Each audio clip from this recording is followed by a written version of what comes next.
dangerous choice than his predecessors left him. 3 or 4 years from now, the Iranian missiles now hitting Iran's neighbors could be hitting Berlin or London, perhaps even New York or Washington, perhaps with a nuclear device or at least a dirty bomb.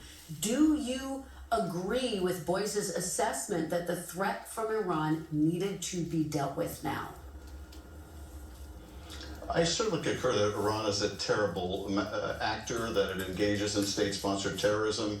But let's remember, we had a nuclear agreement with Iran that put serious constraints on the Iranian nuclear program, and Donald Trump tore up that agreement. And when you do that, when you essentially say that diplomacy is not the way to resolve this, then that leaves war, and that's what we are countering now. But the president promised us he wouldn't engage in this. And there was nothing imminent about the threat from Iran. The nuclear program supposedly was obliterated just about 9 months ago. The missile program is incapable of reaching the United States for years and years, according to the Defense Intelligence Agency's own estimate. It'd be 9 years before that is true. And unless the United States is prepared to continue to bomb Iran year after year after year, how do we respond when Iran starts to rebuild their missile program, as they will? Are we going to be in an endless state of war with Iran? And the administration simply has no answers for this. And I don't think that leaves the American people better off or safer. Let me ask you about these Russian sanctions. You obviously supported Russian sanctions. The administration has scaled some back, arguing removing them on Russian oil exports will ultimately help lower prices for consumers. My question for you, Senator, with Americans feeling pain at the pump, as you know, is easing pressure on Russia, which is temporary, worth it? I think this is a terrible decision, but it is one of the things that comes about as a result of the unpredictability of war. We are now giving Russia essentially $140 million a day by releasing Russia from these sanctions. $140 million a day when Iran is providing intelligence when Russia is providing intelligence to Iran to better attack and kill American troops.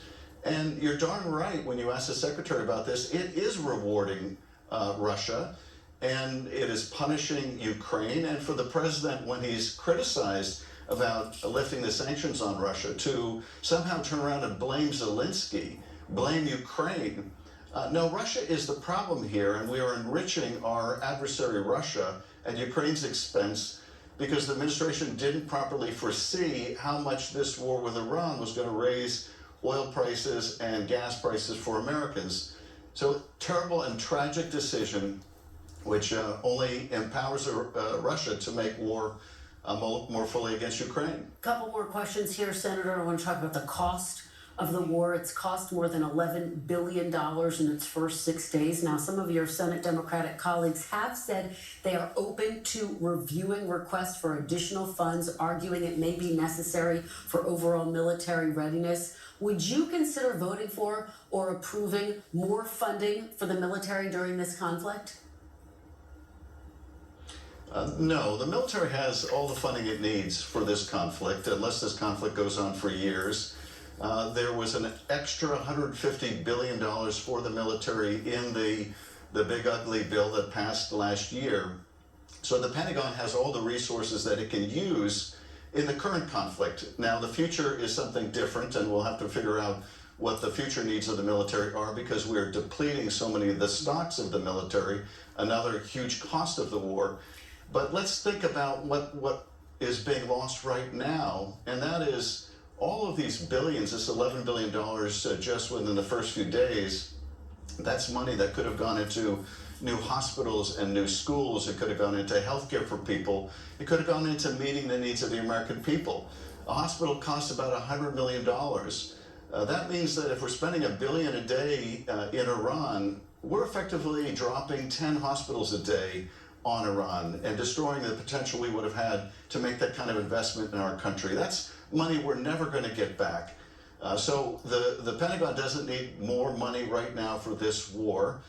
It doesn't need to open pipelines off the California coast. And by the way, Kristen, that was something the administration was pushing even before the war. So they're just using this now as a pretext to try to open pipelines that have resulted in terrible spills in California. This is the cost, the human cost of this mistake by the president to bring us to war again. Senator, I do have to ask you just finally about this partial government shutdown, DHS not being funded for a month now. Just this week, we saw